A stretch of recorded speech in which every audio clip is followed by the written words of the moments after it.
Hello and welcome back to the Yesteryear podcast. As always, I am James. I'm joined by my possibly very tired co-host, Beth. Beth, I know it's been a week for you. I hope you're doing all right tonight. Yep, I'm fantastic. That sounds it. That's good. Well, it's officially Turkey Week, and I'm extremely excited. I actually had to take the turkey out of the fridge last night, out of the freezer last night, so it would thaw, be good. I had it sitting out. It got the counter soaked, so that's not good. It's quite a large turkey for only 4 people, and 2 of which are probably not going to eat that much of it. So, I don't know. Nor we have dogs. Yeah, right. As we discussed, I'm more interested in the sides though, the desserts. So, I actually did go shopping tonight and got more pies. Got pies, pies, and of course, Cool Whip. So, are you doing the banana pudding this year? No. You didn't say that. I asked. Dang it, man. You know what? We still can. There's still time. We'll get it done. There's still time. I think we can make that happen. I think this year I'm going to start making stuff on Wednesday, though. So that way I don't have to spend all of Thursday in the kitchen because, you know, my Thanksgivings are always really rough. It's just me doing a lot it's just you doing all the cooking all dang day. And then I just want to sleep. So at least you work up an appetite. Yeah, I do. You know, I had a quick question for you. Okay. And it's a little off topic, which normally my questions for you are. And I don't know if we're going to do The Little Mermaid. I think that'd be a good one to review. I told you it was off topic. That is off topic. Say that you were fishing. And you're a fisherman to fish. And you catch a mermaid. And you decide you're going to eat the mermaid. Right? I wouldn't eat the mermaid. Why would you? It's going to look human. Is it all fish? Or is it half fish and half like hamburger meat? Like, would it be like... Hamburger meat? Well, you know, like, would it be like red meat? Right, but from its tail. So would it be fish tail? Like, would it be surf and turf?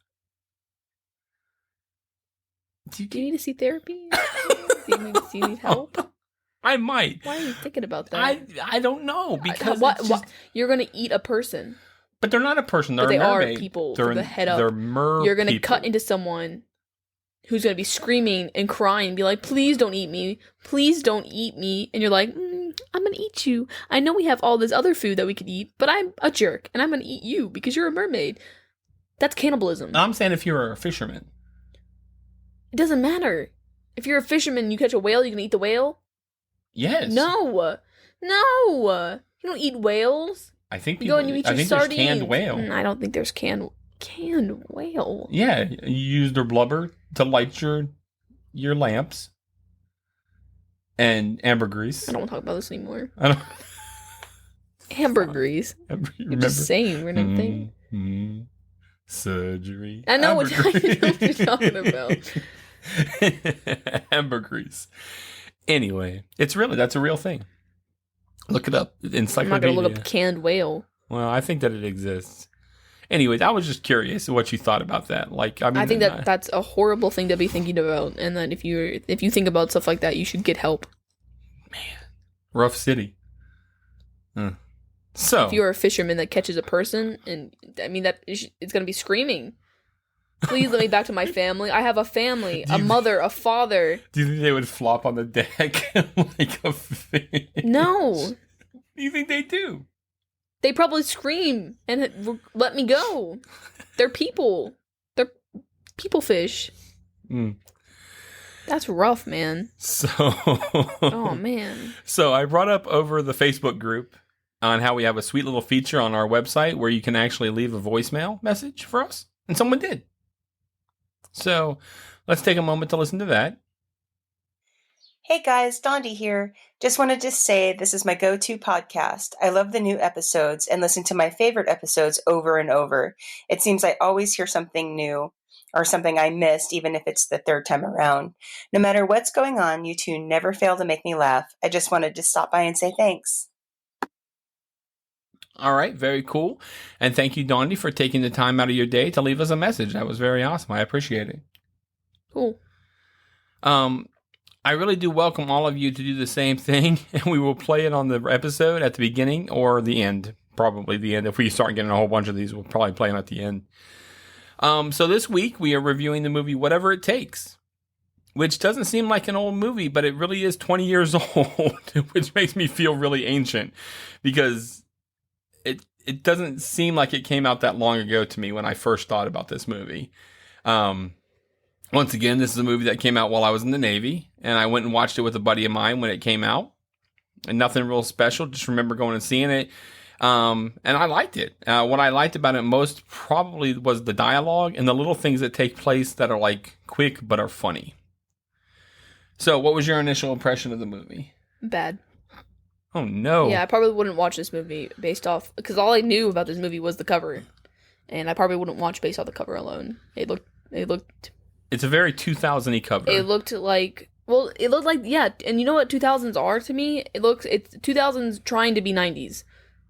And that's what this movie was. It was a movie that was really trying to be 90s and trying to fit all what it could into a movie. And it was just trying really, really hard. Oh, no. And that's what early 2000s is for me. That's a lot of the early 2000 like cartoon shows that I grew up on, TV shows, stuff like that. A lot of it was that fading out 90s kind of thing. Oh, no. Well, that's not good.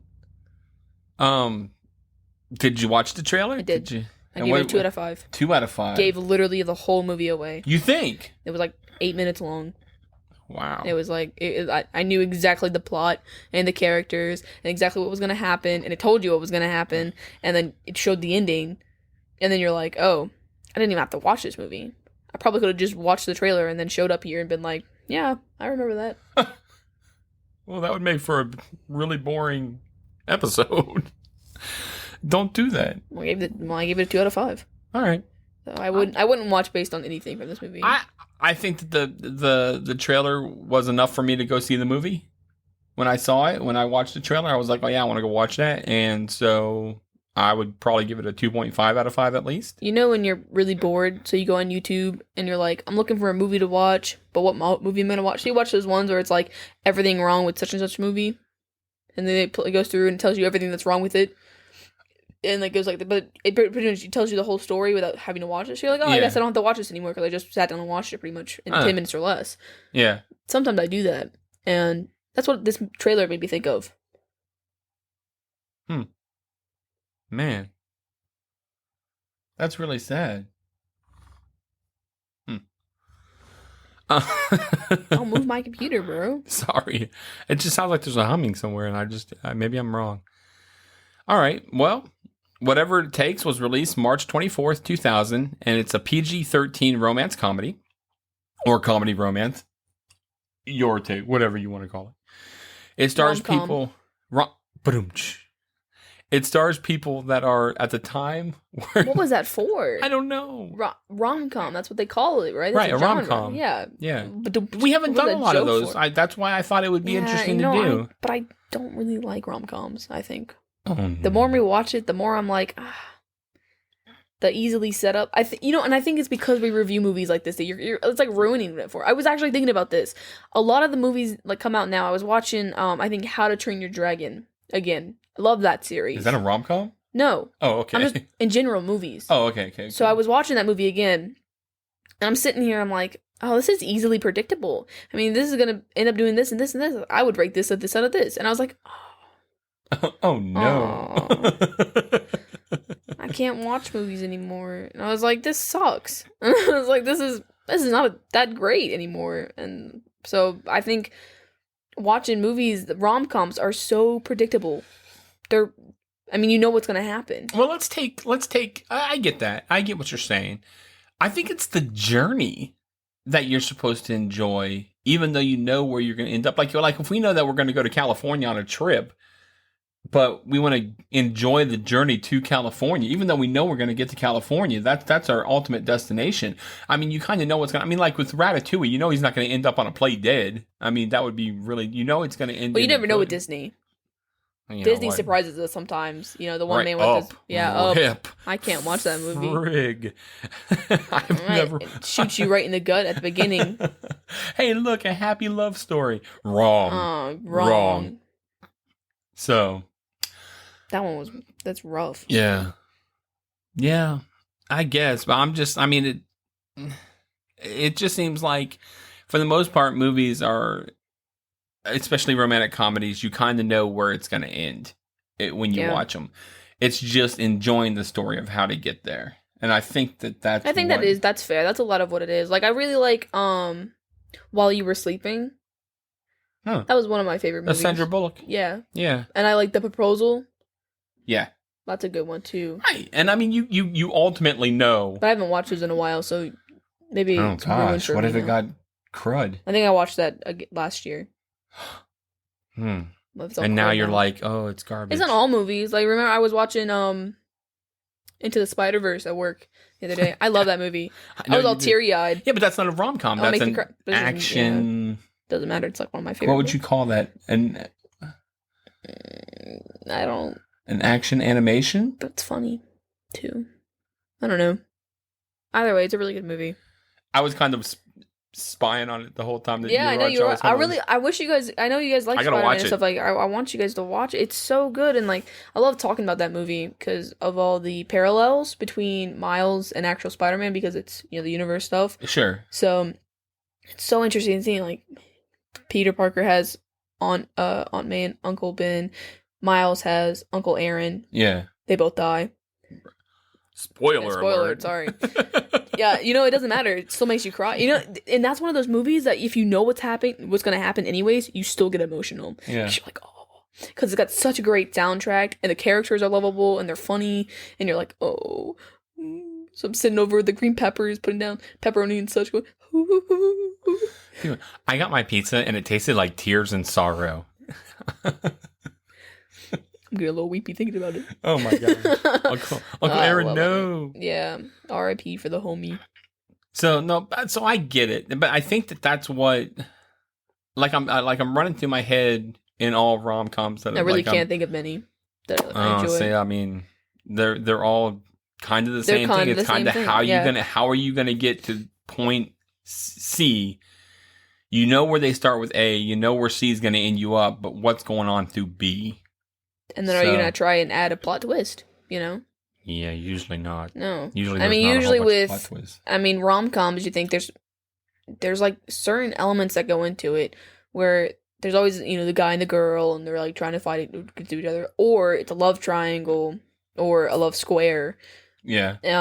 Or you have where, like, The Notebook, where time passes, but they still love each other. God, that's not a rom-com. And then she ends up with somebody else. You wouldn't consider that a rom-com? No! That's funny. Just a sad. That's just... There's hardly anything funny in that movie. It's a funny movie. The Notebook?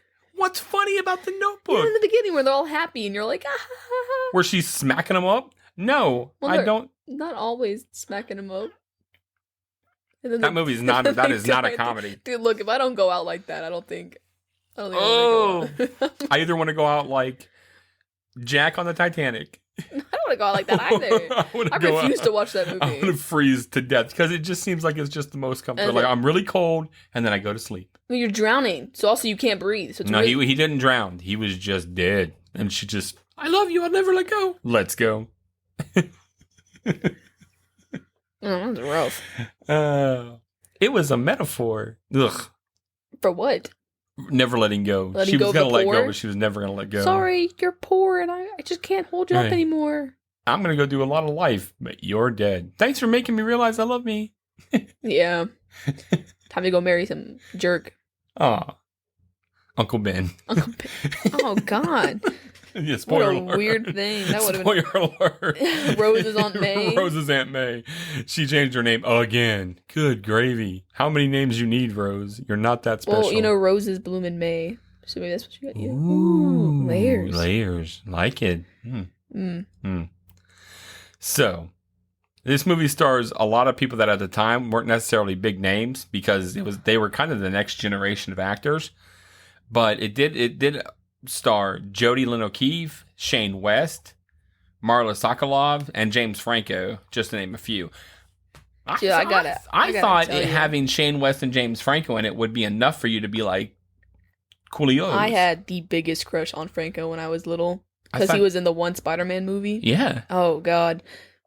The Green Goblin. Oh, he was the new Well, you know what I mean, though. Yeah. That movie, I was like, oh.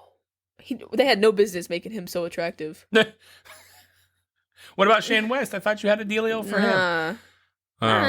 He's got jank teeth. You know how I feel about jank teeth. I can relate.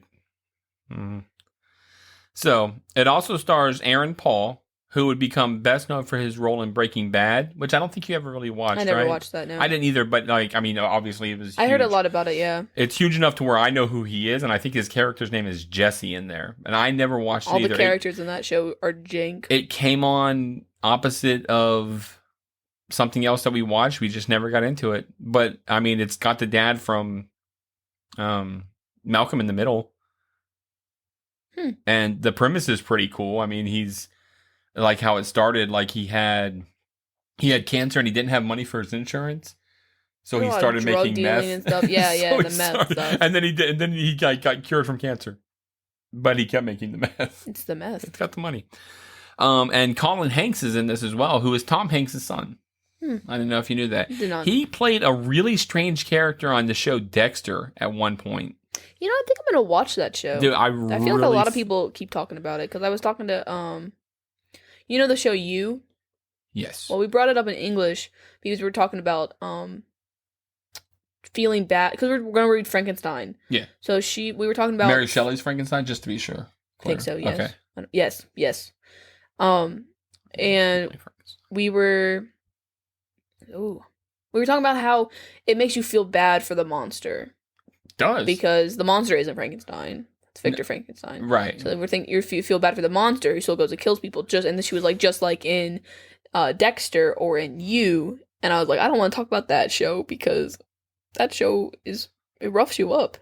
Gives you this guy and you're kind of rooting for him, but at the same time he's a murderer. All he wants to do is make the girl happy. Like, I don't know, kill some of my friends. They're ruining my life. Nice. That's the one where at the end he was looking through the fence. Yes. Okay, yeah. Yeah, I was watching that at work. Yeah. For the second time. That's how I see these things now. Yeah. I see little windows of Beth watching things at TV at work. I hate starting. I don't like starting new shows, so I always end up watching old shows because I fear that things are going to disappoint me. So I don't start new shows. I don't believe that Dexter would do that if you watched it. I think that you would actually really dig it and that you would have that same kind of feeling as You. I think from what you've told me about You, it's a very offshoot of Dexter. I know what happens in Dexter though at the end because I watched the last episode with you guys.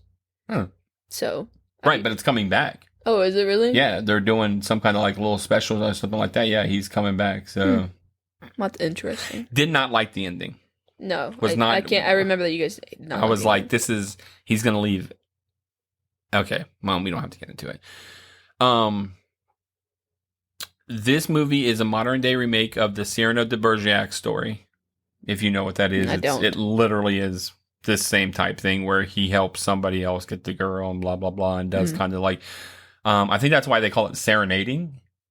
You know, when you serenade somebody, I think it's Cyrano. I don't know if that for a fact, but they sound very similar, so I'm going to say it. There we go. The movie had a budget of $32 million and only grossed almost 10. So definitely did not do well at the box office, and it was not a box office smash at all. It also has some pretty crummy reviews and is seen as a typical run-of-the-mill teeny bopper movie. I agree with. Yeah, you can agree with that. Yeah. I, on the other hand, disagree with that. I think that this takes on the tale in an awesome way. I appreciate the storytelling, and more than that, given I like the cast, and I like the little tidbits in it. I think there's little things that happen within the story. I agree. I like the cast, and I like the little funny things. I think this movie made me laugh. It just tries too hard. Yeah, it's too much of it trying to like throw in your face of like, this is what we're trying to do, ha! And it's like it lacked personality or uniqueness. I think with a lot of, rom-coms, like I'm trying to think of my the bookshelf I have upstairs with like the DVDs of movies that I picked out when I was younger when I watched those. Sure. And a lot of those I really liked because of how it stood out. I mean, heck, take New Guy for an example. I love that movie. And that movie, I think about that movie fondly. Right. I don't think it's very random and funny, and the whole thing with, he realizes that the girl's in front of him the entire time type thing. But this movie, it's just like it feels like it was trying too hard to be like a 90s movie. Okay. Hey man, you're entitled to your opinion. What would you say is a 90s movie then? When you think of that, then when you keep saying it's a 90s movie. Well, I mean, so when we it talk literally about, came out in 2000. It was filmed in 99. I know. So when I'm trying to, when I talk about stereotypes. yeah. Okay, so in this movie, you have Maggie and Ryan. Yep. And you have Floyd. As soon as Floyd came on the screen, I was like, great. This is exactly like Fright Night. Oh, okay. You remember? Yeah. You have the attractive dude, the attractive girl, who there's tension between them, Yeah. and then the really gross looking dude who's always a freak but he's funny. Yeah. And it's like, okay, wow. I mean, They had little mini freaks. That's next not- to them. God. yeah, and that was weird too, because I'm like, okay, that kind of gives me like 16 Candle vibes, Yeah. which I love 16 Candles, but it wasn't where he has like, it's like his own side story. They kept throwing Floyd and his gang back in every now and again, and it didn't make much sense. They would have clips of him in the basement with the two other kids, and they'd just be like looking at TV or making comments about something, and it was like trying to add to the plot, Yeah. but it was choppy, Yeah. and it didn't make much sense to me, and it wasn't good, and that's what I mean by that. While in like Fright Night, the dude, he's having like, you can tell that he's having a conflict within himself because, his friends treat him like garbage. They're not, no one's going after the girl, and he's just like, bro, so he's like, fine, turn me into a vampire. What do I got to live for here? So it's like, it makes sense. It's layers there. Here, it just throws it in there. I got you. All right. I mean, you have where instead of the friends treating him like garbage throughout the first part of the film, you have him turn around and be like, oh, give me a letter of the alphabet. Let's be mean now. It was out of character for him, and it didn't feel natural because that's not who Ryan was. Right. So you're sitting there and you're like, this is forced. Yeah, but So then they run off and they're like, I don't care. I don't want to be your friend anymore. Meh. All right. We'll get into it. Yeah, let's get into it. All right. The movie starts with a neat little stop motion segment of makeup being used and a girl getting ready to go somewhere. I'm guessing school. I did like the intro. The intro was kind of fun. Yeah. I like when there's animation in the intros where go like the brushes were moving around and such. Yeah. We then see Maggie and Ryan run into his car to go to school as well. Most likely what they're doing. And I do like that they were like, hey Ryan, hi Maggie. I'm like, hey, good. We know exactly who you are right off the jump. Yeah. They talk about what they did last night, which is fake. And then they tell what they really did, which was lame in comparison. Which I guess it's all perspective because, I wouldn't mind sitting around watching TV making a mixtape. That's I've tried to do that before. It's okay to me. I don't want to talk. I have a box upstairs full of like mixtapes and like a recorder and everything and a device and batteries. And I tried 3 times to make it work because I have a Walkman and it didn't. So now I just have a bunch of cassette tapes. Huh. Yeah. I'm sorry. Really sad about it. It's important to note that Ryan said that he picked up Ashley Grant in his fantasy because that's what he said. He said, "Oh, I picked up Ashley Grant and we went out here." Like that is his fantasy girl. Just hope she doesn't have terminal diseases. Right. I like when they get to school, they show a guy get dropped off by the trash truck. He like jumps off the back. Yeah, they do that again at the party. Yes. I thought that was funny. Yeah. Maggie tells Ryan that he needs to get over Ashley as every guy in school loves her. Ashley arrives at school and is like literally it's an event.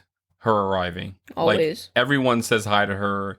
Every, guy's all Google eyes. And the guy even crashes his skateboard and actually catches the skateboard and hands it back to him and says, like, oh, you okay? And, like, it's like, oh, Ashley Grant, talk to me. Like, so they really build up who this girl is. Like, she is the girl at the high school.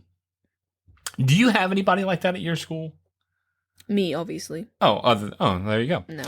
So no, all of us remember. I mean, like I said, it's different now. Middle school was high school for me. I mean, if you were middle school, I would have said yes. Then we had a group of girls, and then there's one I can't think of her name, but she stood out, and everyone was like, "Oh, I with her," and it was like, ugh. But now in high school, we don't even see each other. Everyone's mixed with the other grades, so it doesn't matter. Right. It's different. It's different, yeah. I mean, even now, even more so now with like COVID and everything. Right. I only go 2 days out of the week, so if that. So. Right. I don't have to go Thursday, or I don't have to go Friday. No, Thursday and Friday you're out of school. Yep. Thanksgiving. What? So Floyd is the kid that got dropped off by the trash truck. So he joins Maggie and Ryan to talk about school. Meanwhile, we see Chris and his friends talking about how they are going to miss school and how Chris has all the girls in school loving him except for Maggie. So clearly that's the popular group. Chris is the big guy. Ashley is the big girl. He tells his friends that he still has 4 weeks to get with her, so I guess this sets the stage for the movie, basically. Ryan bumps into Ashley and makes her smudge her makeup, saying, "Sorry about your mouth," embarrassing himself. She's like, "Nah, it's the first complaint I ever had." We then see there's assembly put on by the nurse, who is Ryan's mom, about safe sex. Yeah, and you know what? This was the worst. Like, and this goes into what I mean about the whole tryharding. Like, no way that would have happened. I mean, that it's trying to be too funny here. That's you think it's too much? I think that's way too. In what situation would that be okay? Yeah. Do you think any school would be like, "Yeah, that's a good idea. Let's do this. It'll be fun"? No. In the 90s, it was. They wouldn't bring you into a freaking thing and then let the kids act the way they did. It's not funny. Okay. That's like, what is it called? Potty humor. Blue. I think is what it's called. Yeah, potty humor. Blue. Ugh. Remember in SpongeBob, he's like, this guy's got quality. He doesn't have to work blue. Blue is a type of comedy where basically that's that. Yeah, no, so. I don't enjoy that, so. Chris tries to flirt with Maggie, but strikes out with her because of his tactics of how he does. Like, big time, she has no time for him. During the assembly, Ashley turns around and asks Chris if he can come by the house after school, but poor Ryan thinks she's talking to him. And he gets all excited for a second. Like, he's like, and then she's like, yeah, no. Chris says he can't because he's got plans. We then see the front of the school and the statue of the founder of the school, which is missing his neck. So, Floyd talks about he wants to become the next Virgil Doolittle, who stole the neck and was charged with mayhem. Which I think is kind of a weird goal to have in life, but it's all for the sake of plot. Right. Ryan advises against Floyd doing so, but he can't be swayed from his thinking. We then see Cosmo real fast, but I think it's just to introduce the character, because he's just kind of like, "Hi, Cosmo," and then we switch scenes. We then find Ryan playing the accordion on his balcony, which literally sits right next to Maggie's balcony. Like, they're really close. They discuss going to prom because they have no one else to go with. And then the next day, Floyd and Ryan are playing baseball practice. And it's great because the coach literally is trying to pelt the kids with the ball the entire time. Now, did you consider that forced? Because I thought that was hilarious. No, I like that. He's like, "Come on, get in the box." Yeah, that was funny. They discuss the fact that Ryan and Maggie are going to prom together, and Ryan says it's not a big deal as they are just friends. He then gets beamed right in the head with the ball and knocked down. I like that he tells Floyd that he sees 11-7 fingers when he's asked. Mm-hmm. They walk off the field, and the coach continues to pelt the next kid with balls. All right, guys, it's James, and it's that time again where we get a little bit serious. Basically, what I want to talk to you today about is your well-being and how you need to take it as seriously as you take your podcast choices. There's a product, Hemp Vita. It's one of the most trusted hemp brands on the market, and for really good reasons.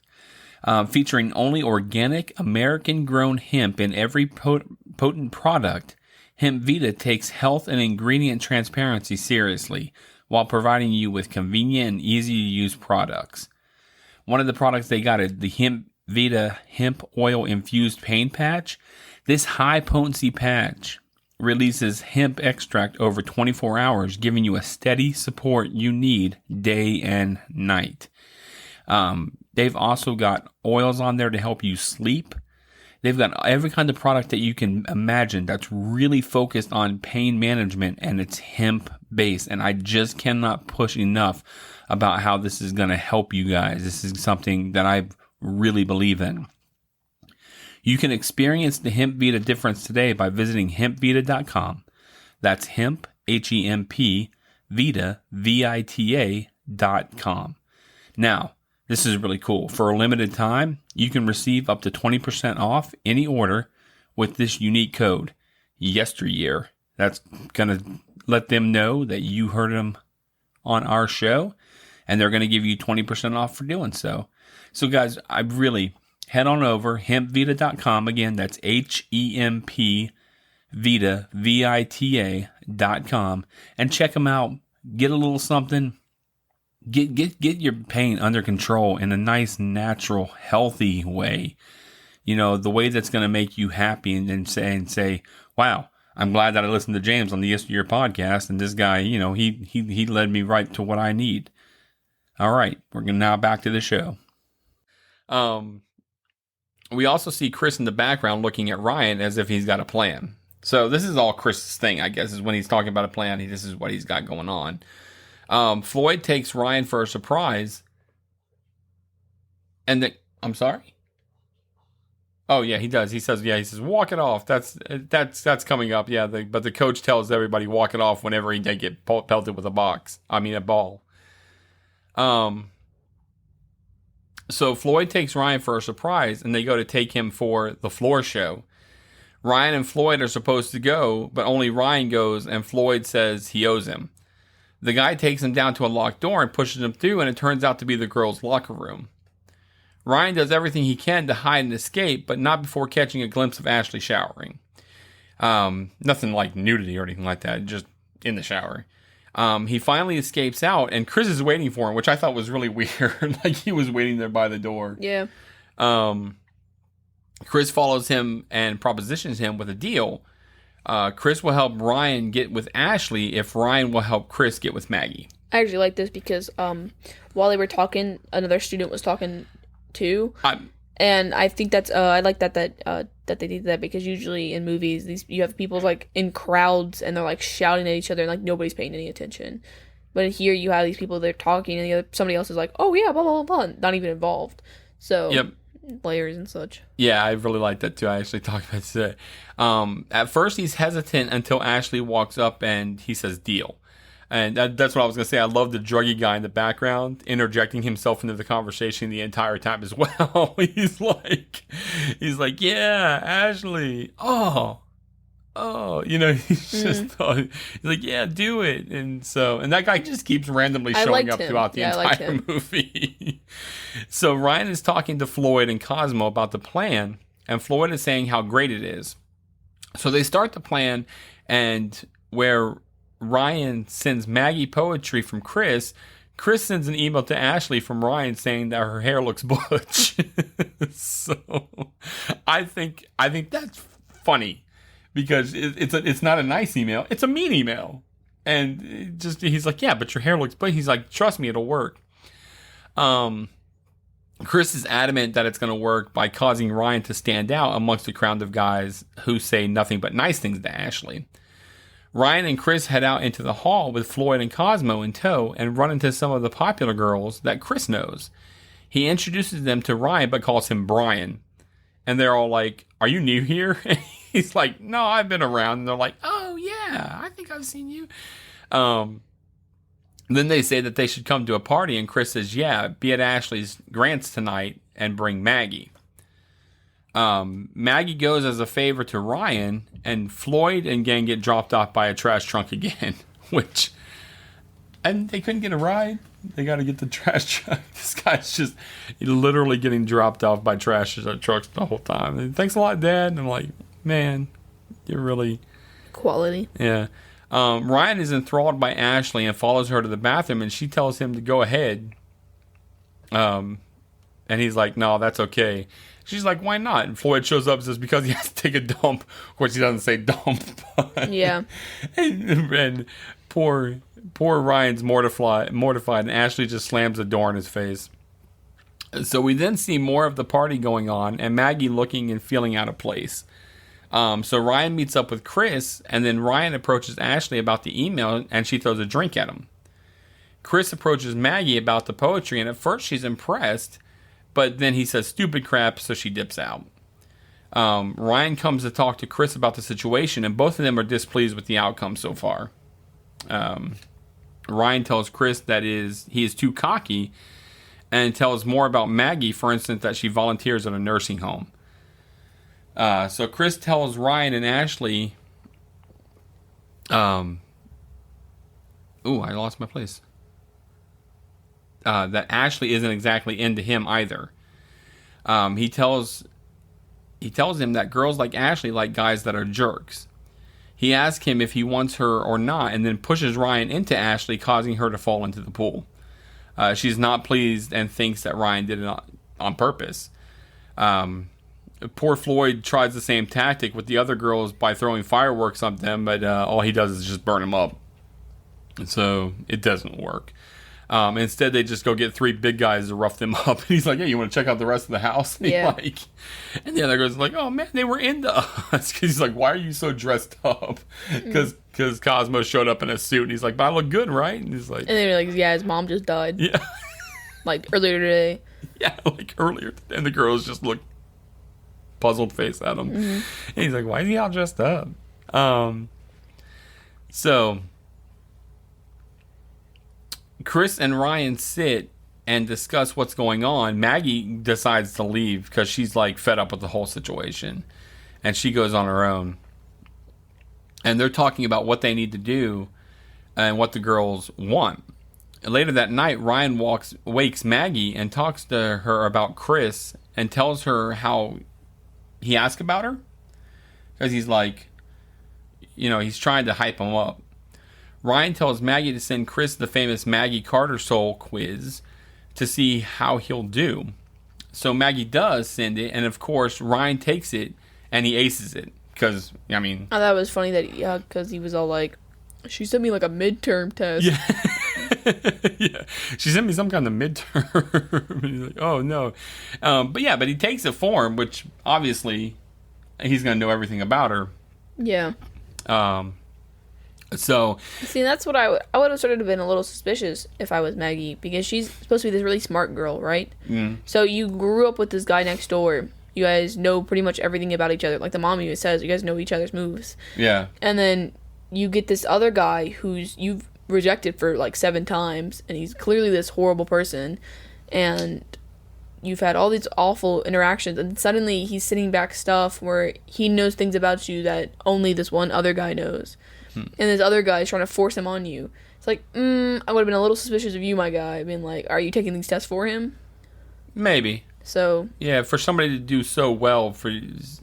I mean, even like later she talks about how he has layers. Like she's... Yeah, because she's blinded by it. But she's like, oh, he's just shy. Yeah. I mean, they talk about insecurity a lot with Ashley. Yeah. I mean, same goes with poor Maggie. Yeah. I mean, they talk about it a lot with her. Her only ever hanging around with Ryan and the guys, and only being around the guys, and not going on any dates, and not knowing anything. So she's got to be, she doesn't have a lot of confidence in herself. So then you get this guy who's like head football dude. Yeah. Coming at you all the time, and then suddenly he's following you around, showing you all these interests, and he's maybe has some things in common with you, and so you're like, okay, well, I guess this is a little suspicious, but I'll just go along with it. And then the whole thing with at the theater play things, and he calls you beautiful, and you're just like, all right, I guess. Maybe you're just shy. Maybe you just actually maybe you're not as dumb as I think you are, and you actually do have layers and everything. I gotcha. So she's just blinded by it. But the fact that she doesn't question it more in the first place with the whole, only my best friend would know these things. Yeah. Like, it's too perfect. I gotcha. So. I gotcha. That's just part of, like, the convenience part I was talking about. Yeah, you do like talk about those. So the guys do convince the girls to go on a double date, basically using their own tactic, like talking about, oh no, he is a sweet guy underneath and everything like that. And of course, Chris telling Ashley, like, oh, he said you're not interesting and nothing. He doesn't see anything special, but like using their ways to get it to happen. While getting ready, Maggie has second thoughts and wants to cancel.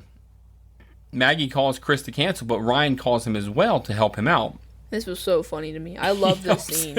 He helps him some, but then Maggie tells Maggie that her mom fell down the stairs to buy some time. Oh, your mom just fell down the stairs. Miss Carter, are you all right? Like looking down to like he's dialing frantically to help or something like that. Mm-hmm. When Maggie calls Chris back, he accidentally puts them both on the same line at the same time. So Ryan talks using the recorded equipment that he has, as if he was Chris. He says all the right things to Maggie to convince her to go on the date. And I like how Chris keeps a little list of the reason he's going to kick Ryan's butt. Yes, because I thought that Chris and Ryan had a really funny dynamic. I liked the two of them together. Yeah. And I really liked the checklist because he was writing like, said dad's on crack. Yeah, conceited. But his handwriting was awful. Yes. It was horrible handwriting. Yeah. Yeah, I really thought that he's like, scene. Or maybe I should just cut all this wimpy stuff out. And she's like, no, it's nice. He's like, oh. Yeah, like keep talking. Yeah. So they do go to the fair together, and both guys are struggling bad. Before that, can we mention how he gets almost completely naked in the window, and she like looks at him playing the accordion and everything? Yeah. The window balcony thing is very risky. They've definitely, I mean, like, I agree. There are no curtains. Right, they just leave that thing it open the entire wide time. Open. Yeah. It is weird. It is weird that they have like almost face-to-face balcony. I think if I was looking at a house and buying a house, and I would not get that. I would probably look at that and be like, I'm not sure about this balcony. Yeah, I especially wouldn't put my child in that room. Right. No, that's fair. That's very fair. Yeah, he does. He dances around singing, play that funky music, white boy playing the accordion. So, which I like that he played the accordion. I thought that was different. You always have these people that are doing stuff, and he played the accordion. I think it's too different. Oh. See, I think that's one of the things. It's kind of like you're trying too hard. Oh man, you're killing me this episode. Had he been like playing guitar or something, I would have been like, okay, play guitar. Well, plays music. No, the accordion. It's flashy and it's like, haha, we're different. But it's actually just really the same. All right. So as I said, they go to the fair together. Both guys are struggling. They started to get the gist of it, though, although Ryan does not want to be mean still. Like, Chris is telling him, be mean. And he's like, no, I don't want to do that. So they buy drinks for everyone, and Ashley downs hers before they go on the octopus ride. And while she's on it, she throws up all over Ryan. Yeah, well, gross. That would have been mortifying. See, and that is another thing, as even if I'm not the most popular girl, yeah, throwing up on somebody else, this guy, I'm not going to recover from that. I would have been so embarrassed. She's shallow. She's just like, oh, it's what happened. She's all yuck. Like it's his fault. Yeah, I was like, oh no, I don't care who you are. That would have been mortifying. No. I would have been like, my life is ruined. I just threw up on this other person. No. Ryan asked for Chris's shirt, but he's like, no, I'll get cold. So poor Ryan has to go win one at a game. He does win one. It's a child-sized looking Furby shirt, which looks ridiculous on him. Like it's like a midriff. No, it cropped up. Yeah, same thing. Yeah. We also see that Chris gave his shirt to Maggie because she was cold. So I was like, scrappy. Yeah. So he's getting a bit more with the strong silent type act. He notices, so that's what he's doing. Ryan is still trying to be nice, but Ashley is basically ignoring him over and treating him pretty crappy. So they are on the Ferris wheel, and the guys are talking to the girls, and Ryan starts to be mean to Ashley, and it actually works. She gets his attention. Or he gets her attention, I guess you'd say. Like she's like he's talking about the jeans, and the rhinestones and everything like that. And she's like, no way, blah, blah, blah. Like, now she's talking.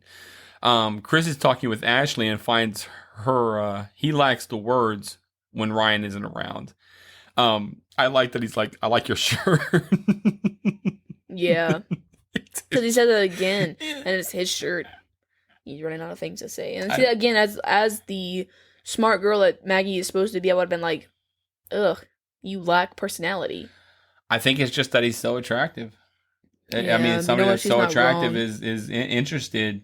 I mean, That's fair. how far are you going to let things slide to be like, I can change him. Yeah.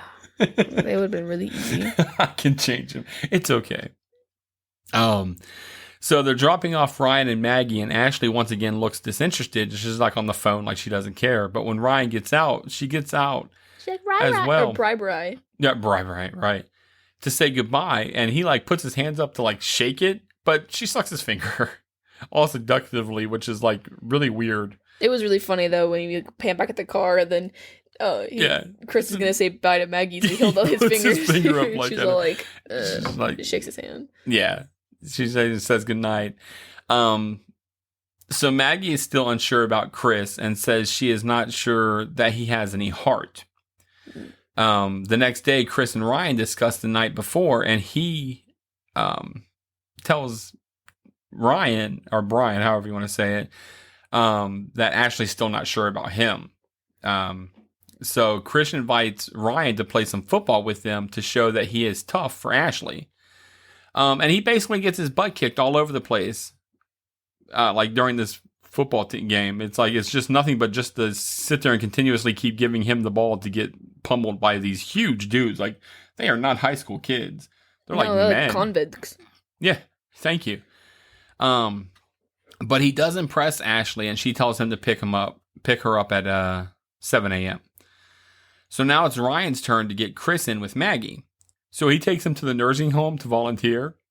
And he's like, I think that's great. I like this scene. Because he's like, these people smell. Yeah, he's like, I hated it. I don't want to be here. And he eats the Jello, and he's like, she's not eating it. Right. And then she's like, where's my Jello? Yep. He's so out of place that he eats the lady's Jello that he's supposed to be helping. Gosh.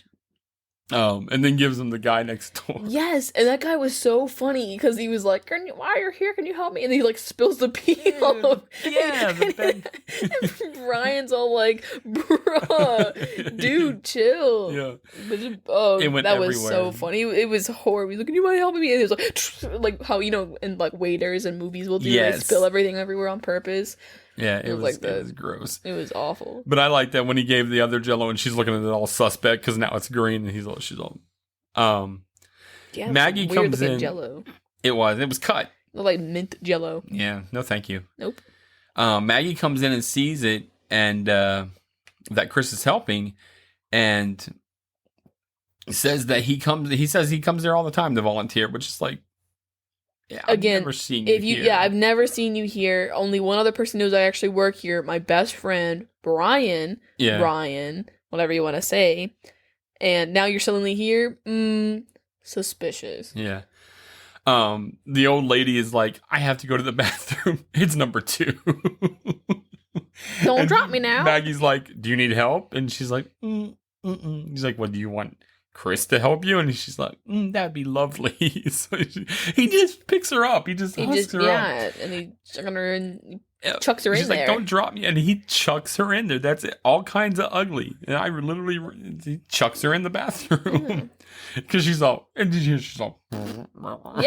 she was pooting when he was carrying her around. Oh, it's crappy. So he then offers Maggie a ride home.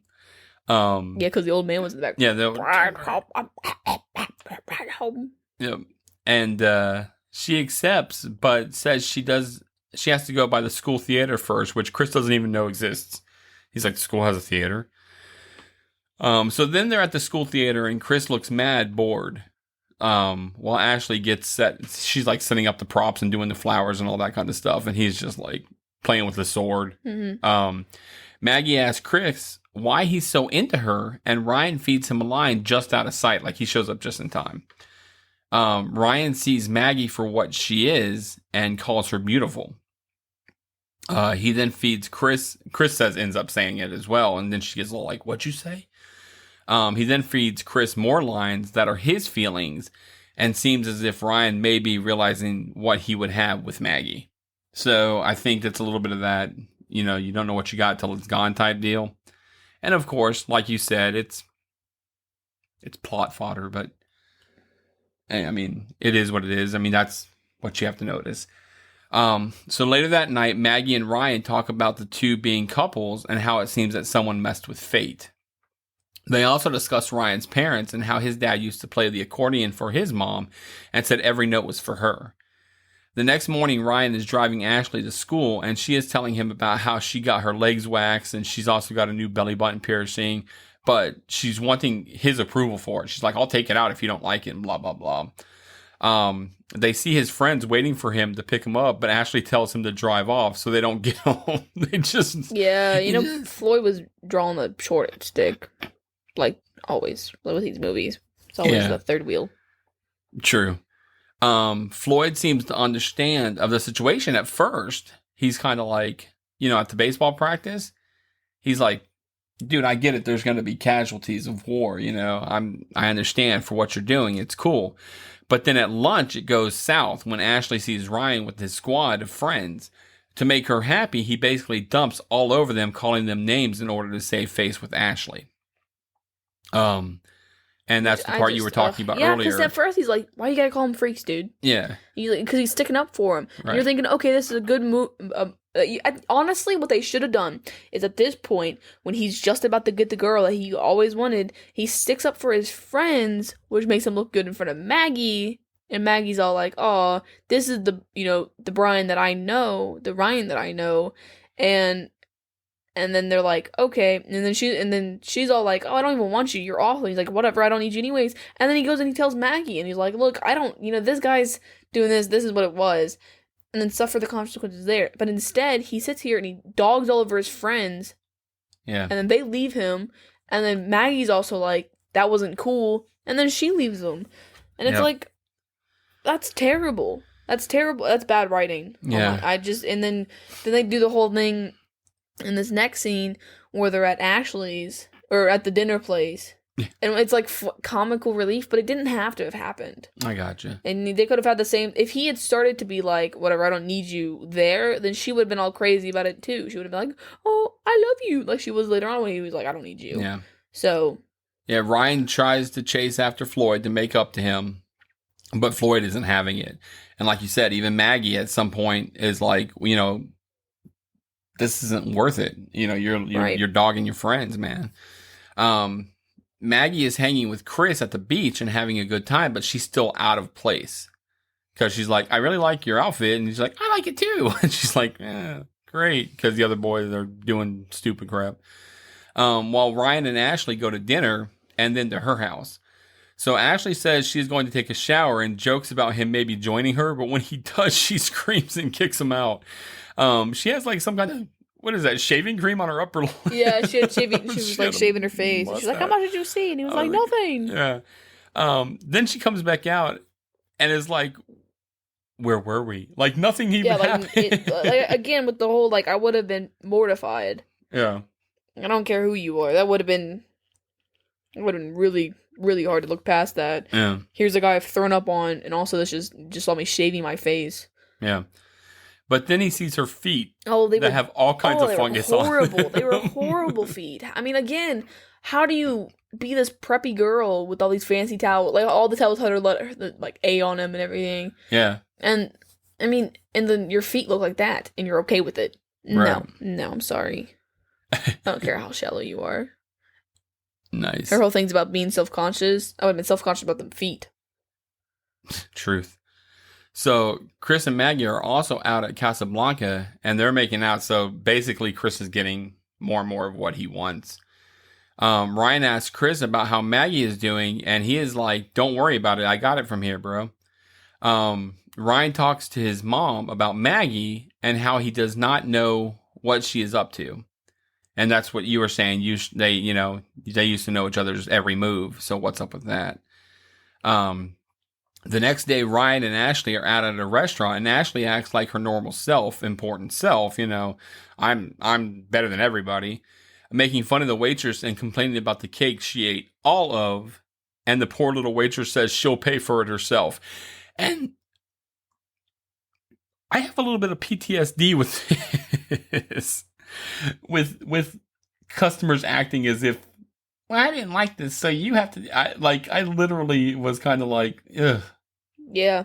I feel the poor waitress on this one. I was like, man. And you got a cake in her teeth still, too. Oh, yeah. That was great. Ryan has finally had enough and says it's done. And he's going to basically, he tells her, like she had said, a tiger can't change its spots. Which, of course, a tiger doesn't have the spots. And he dips out on Ashley, and she's sitting there. I love you, Brian. Yeah, Brian Ryan. Yeah. God. Well, your parents hate you, Yeah. So, he goes to school to confront Chris about it, and overhears Chris's plan about Maggie and prom night. He says that it won't happen, and that Maggie is better than that. But Chris says she maybe used to be better than that. But then Ryan stepped in and changed all that. Ryan is trying to make up with Floyd at baseball practice, but Floyd isn't having it. Ryan asks about Maggie, but Floyd has nothing to say to him about it. And at this point, Ryan nails the ball back into the coach that's always trying to hit him and tells him to walk it off. So that's why earlier when he's saying walk it off when he gets hit in the head, he tells him to walk it off, which is funny because the coach is all ooh, because he usually he's ducking all over the place, and for this he was not moving whatsoever. When Ryan gets back home, Ashley's friends are on the porch asking what's wrong, and they want to know what Ashley can do to get back with him and to take him to prom. And Ryan says, short of camping out on his lawn and begging profusely, it's not going to happen. So Ryan sees Maggie trying on her prom dress, and Ryan tells her about what he and Chris did. So he comes completely clean. Yeah, this is it's a really bad way to confess. Like, he was all like, yeah, we did this, and also I love you. Yeah. No. Yeah. You just sat here and manipulated me. Right, thanks a lot. You're supposed to be my best friend, and you sat here, and now I think you're lying because this guy is supposed to be this perfect dude. And, now you're just trying to sabotage us because this isn't working out for you. So, I mean, I felt bad for Maggie here. Yep. Instead of being happy to hear the truth, she says she doesn't believe him. He does also confess how he feels of her, and she calls him pathetic. We find out the theme of the prom is Titanic dreams. And Floyd's like, those people died. I like that. I did too. But Floyd gets an idea from that. Ashley does, in fact, camp out at Ryan's lawn, begging him to take her to prom, and he says, fine, just go home. So then Maggie is on the way to prom with Chris and crew, and they dog out Ryan about being a geek and playing the accordion. Maggie even joins in on it. I mean, she's the one who says he plays the accordion. Ryan picks up Ashley, and everyone makes it to prom. I think it's great because when they get there, they're taking pictures. And they keep taking pictures for 20 minutes. As you see Ashley in the background, posing all over. I'm like, and he wasn't moving. No, he's just standing there. Cosmo has a recently divorced mother that he takes to prom. Oh, dude, well. Cosmo was getting it. He's like, Daddy. He's like, no. Yeah, and she was like, oh no, oh God. Yeah, we talked about this. Right. Oh no. Poor Cosmo. So Ashley goes to check her makeup, so Ryan dances with his mom, who gives him fatherly advice about it getting too late, and motions towards Maggie. Ryan takes off to get his accordion while Floyd and crew set up for their plan. Ryan gets the music stopped and tells Maggie that every note he plays is for her, and then plays Melt With You on the accordion, like his dad used to do for his mom, Basically, the big love motion, I'm in love with you, blah, blah, blah. Meanwhile, Floyd uses the keys he stole from the rent-a-cop guy, whatever his name is, he doesn't really have a name, to open the gym floor to the pool, and everyone starts falling into the pool. I like how the girl that Ashley was mean to chucks Ashley into the pool. Her in, yeah. Ryan jumps in to chase after Maggie, and Chris, while Floyd is looking to take responsibility for the mayhem. They have no suspects, so Ryan says that he saw Floyd do it and plan the whole thing. So that way, Floyd gets the notoriety that he wanted. And this is like that little subplot you were talking about, how they just kept like having him pop up here and there instead of just being like a background character. A specific cop overhears it and says that he'll take care of it and pulls Floyd to a cop car. Ryan makes it to a limo to drive after Maggie and Chris. And it turns out that Ashley's in the back of the limo already. She's like, how did she know that would be the whatever? So I think it's a limo they took to get there. Yeah. So Ryan makes it to the hotel and puts Ashley into one of the rooms to get rid of her. Maggie has Chris tied up and quizzes him again, and he gets it wrong. Because he's like, which one of the 9 stories was your favorite? He's like, the long one. The long one, yeah. No. So she asks him how does it feel to be played, and leaves him there tied up to the bed with the door open after taking a picture of him. Because she's like, you know what? You're right. This is how we're going to be remembered. The stoner kid that's always seems to pop up finds the hotel room that key that Ryan threw at the door and goes in to find Ashley. So that's not good. Good for him. I guess, yeah. Out in the woods, we find that the cop has taken Floyd to dig a hole. He finds the neck for the statue at the school, and it turns out the cop is Virgil Doolittle, his big-time fanboy that he, for Mayhem. He tells Floyd to think about his future and leaves him there. Ryan finds Chris all tied up and graffitied, so he returns home and calls out to Maggie, who has a sheet up on her balcony, like, go away type deal, so that way he can't see, which I'm kind of like, why does he not have, why do you not have curtains? Yeah, curtains. You don't need this whole thing, but whatever, it made it more dramatic. So he jumps the balcony and tears it all down, basically jumping into it, and tells Maggie how bad he feels and that she should be with him. She lets him off the hook and they kiss. And we then find Floyd with a blowtorch at the statue, and he puts the neck back, but he puts the head on backwards, like upside down, like really weird. And that's pretty much how the movie ends. So, your overall thoughts on it?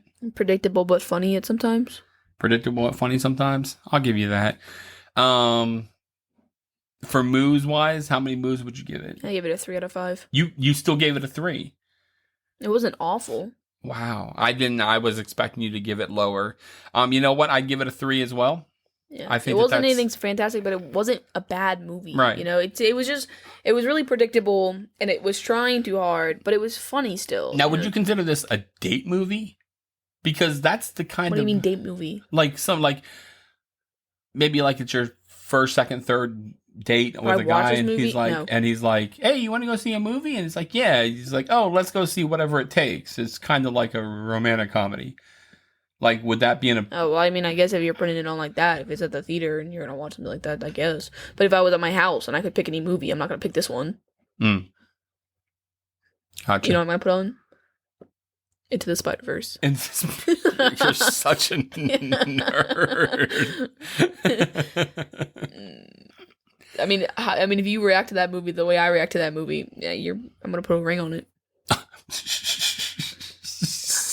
You better be crying when Uncle Aaron sacrifices his life for Miles. You're just sitting there staring at the guy, just waiting when this part's coming up, and I better see some glistening eyes on you. I better see some tears. Maybe we'll review that one. I mean, really? Yeah. Oh, I love that movie. It's. Maybe we'll do it. It came out Patreon. Like 2 years ago, I think 2, 3. If even, yeah, it's definitely the been next movie's coming out. Did you see what they're doing? I know we talked about it last episode. The different Spider-Mans, but they actually for the next Doctor Strange movie, they're doing Into the Spider-Verse with the stuff they had. They're bringing back Andrew. They're bringing back Toby. They're gonna have Doctor Tom Strange. Holland. Yeah, Doctor Strange. I believe that's what his name is. Oh no, I know. That Doctor is Strange into the multiverse. Oh wow. Yeah, Doctor Strange in the Multiverse of Madness. They had a... Where is the one I'm thinking of? It was a... They're gonna have the spider peoples. So are all the different actors actually going to be in it? Or just their version of their Spider-Man? Let me see. No, I think they're. I don't remember. I think it's gonna, because what it is it's the different universes, right? Yeah. So then they're gonna have, I think, some kind of thing, but they're gonna come out as well and be like, "Where are we?" Gotcha. Man, that's really weird. Or maybe it's in Spider-Man 3 with Tom Holland, and then Doctor Strange did that one. I saw a picture, where it was saying, yeah, Doctor Strange and Spider-Man 3, and you can see this. It's gonna have all of them. I'm really excited for it because that's what the one dude who plays the electric guy was saying, that's what I was talking about, how he leaked on his Instagram. Jamie Foxx. Yeah, how he leaked on his Instagram talking about the multiverse with Miles and everything, and so everyone was like, "What?"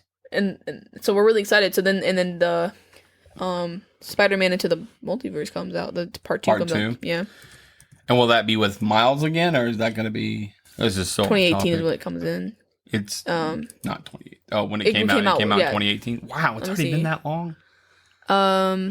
Yeah, Into the Spider-Verse 2. It comes out 2022. It's not next year, but the year after. October 7th, 2022. That sucks. Wow, that's years. That's 2 years away. 2 years away. Well, maybe they'll have some stuff in between that'll be kind of like wet your whistle type stuff. That's true. So that's true. And then you can be like, "Oh wow, it's just like this. I'm so excited, Dad." I am really excited. I haven't checked in on this. Why is Venom gonna be in it? Maybe. That'd be crazy. I love Venom. That movie too. Yeah. No, I love Venom. I think it's weird how much you like those movies. Not weird, but I think Spider-Man. It's interesting that you like. And honestly, if I was a comic person, like if we had the comics for it, I'd read those too. There's just so many. Oh my gosh. And to start where I am now, I wouldn't have time for it. Like the Amazing Spider-Man 29 or something like that. It was like they really went all over the place with him, which is cool. I like that. I like that there's they're like, well, how come this Spider-Man can be like this and this Spider-Man can be like that? And you know how it is because there's a Spider-Verse, because there's different versions of Spider-Man, so that's how it is, and I like that. Right, and I like all the butterfly effect stuff too, and that's what a lot of it is. Have you ever watched that movie? What? The Butterfly Effect? I don't think so. Oh, that's weirdy. No, I first heard about the butterfly effect from that one Until Dawn. Until Dawn. That game. Oh, gotcha. Yeah. Cool. Well, as far as whatever it takes goes, you have anything else? Favorite character? Yeah. Favorite character would probably be Cosmo. Mine was the one-liner guy who kept showing up randomly. Oh, okay. The druggie? Yeah, the drug guy. Gotcha. Least favorite character? Is Ashley. Just because I think you're supposed to not like her really, and I just don't really care for her. Mine was Maggie. Really? You didn't like that? I didn't like that she sold was herself out? Yeah, she's supposed to be the smart girl, and then she ends up turning around and being like, she kind of contradicts. Ashley is predictable. At least she was kind of funny, too.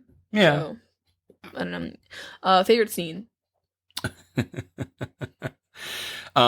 Favorite scene would probably be... Oh, gosh, it just left my mind. We were talking about it earlier. Mine's a tie between the old man with the bedpan. Yeah, or when he's writing down reasons why to beat him up on the notepad. Mine would be at the nursing home. Yeah, because it's just hilarious to me. And then just because they had two old people who actually were acting and doing that, and I thought that was funny. Like that they had the actors and actors. Oh, can you help me with this? And Pete going everywhere and everything. Yeah. Like that, so. Yeah. Yeah. That's all for me, though. Cool. So overall, you're not too enthralled with it, but it's not an absolute loser for you. Yeah. I got you. I appreciate that. I really do. I appreciate your story. So some trivia. James Franco and Marla Sokoloff, who played Maggie, actually started dating while filming this movie. They dated for 5 years, from 1999 to 2004. Who? Maggie and Chris. Oh. Yeah, they actually really did date for a while. This movie, and I noticed this actually and brought it up to your mom because there was a scene like literally right in the same spot that they filmed. The movie is filmed at Torrance High School in Torrance, California. And the movie She's All That, which came out in 1999, was also filmed at this high school. And Jodie Lynn O'Keefe, who co-starred in that movie, also co-starred in this movie. Do you know the She's All That movie? Where I don't think so. It doesn't sound familiar. Freddie Prinze Jr. and he takes the girl with the glasses that's all into art and everything like that, and she cuts her hair and they go on a date and it's kiss me out on the manly bed. What's it called? She's All That.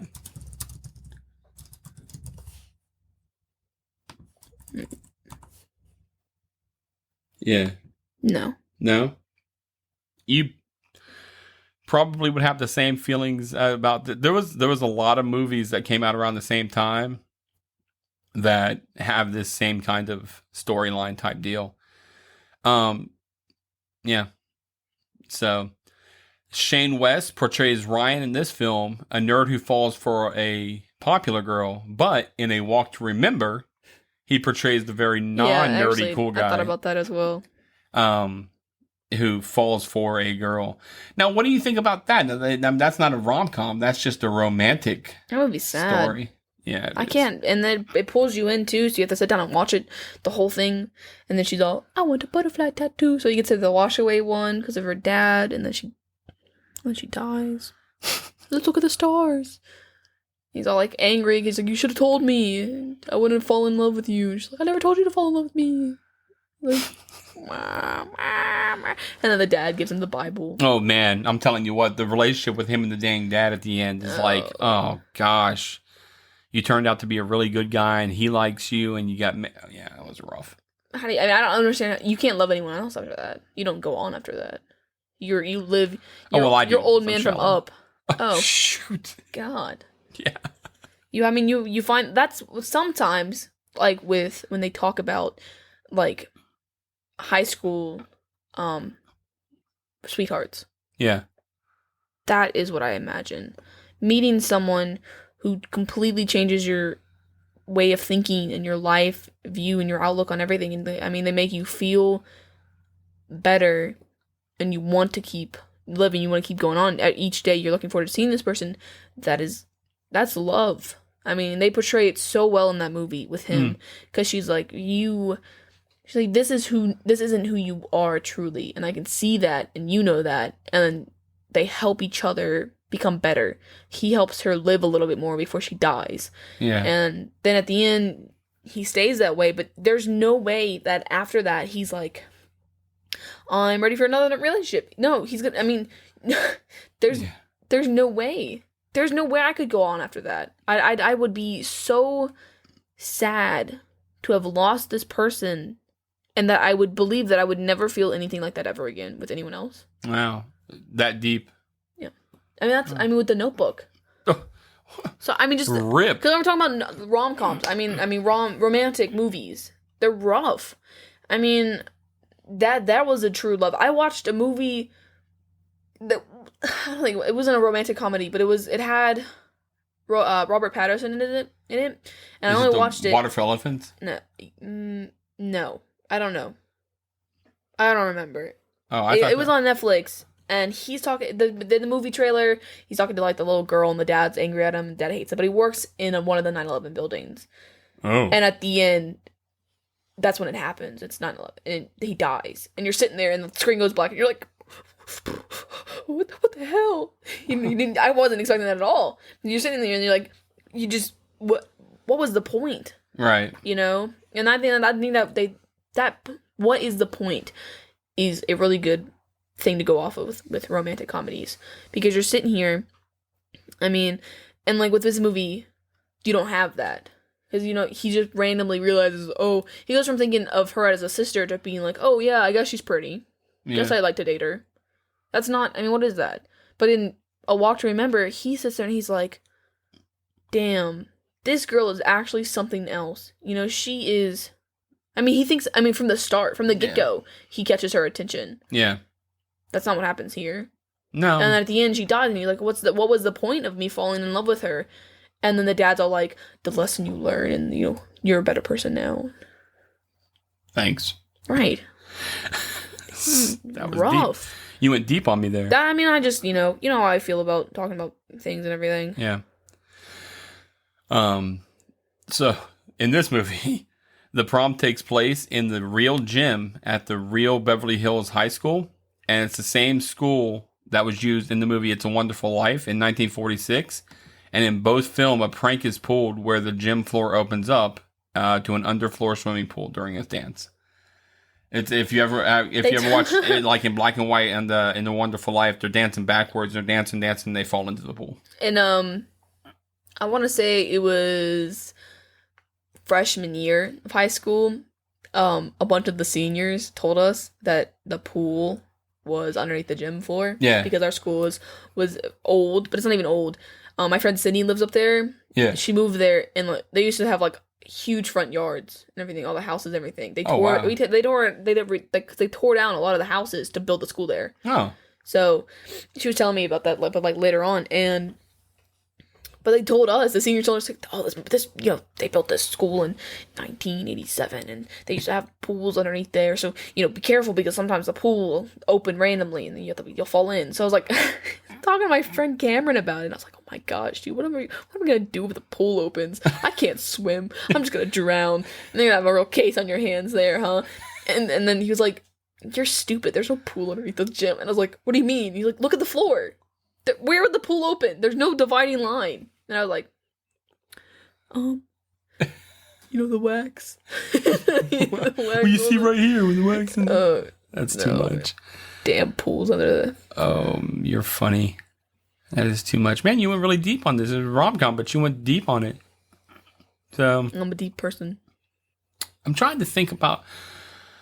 I'm sure, like, later I always think of, like, 10 more movies that are rom-coms. Yeah. But, like, I can't think of... Well, I mean, I can think of some, of course, but that's not going to help you any. If you're like, great, I didn't see that. Great, I didn't see that. I'm just trying to think of other rom-coms you might like.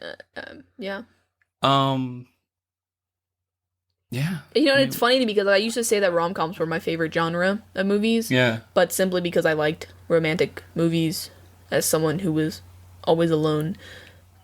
Sad. But because I like watching people fall in love. I like reading people falling in love. I like books like that. But I like action movies. I like horror movies. I love horror movies. I like when there's thrill in watching like Star Wars, and The Mandalorian season 2 just came out, and watching those and being like, wow. Yeah. So Baby Yoda eating eggs. I don't know anything about it. I just know that people had problems. Yeah. Oh, people had problems with it? Yeah. Oh. Well, doesn't surprise me. All right. You got anything else? No, that's it for me. All right. We're going to wrap this up tonight. I'd like to thank everyone for stopping by and listening to our 31st episode. We do deeply appreciate it more than you can imagine. And of course, best way you can say you love us is to give us that 5-star review on iTunes or whatever you listen to. I think you can even leave reviews on our website now. So you can go to the yesteryearpodcast.com and leave one there. Or leave us a voicemail, which is really awesome. You can go to twitter.com /yesteryearpcast, instagram.com yesteryearpodcast, facebook.com /yesteryearpodcast. We do have the Truffle Shufflers group. Our secret question is the host names, James and Beth. We do have Patreon if you'd like to support us in that way, which is patreon.com /the nostalgia group. Shout out to Greg Revan for doing our intro and outro music. And as always, we say we love you and we say goodnight. Say goodnight, Miss Beth. Good night, everyone.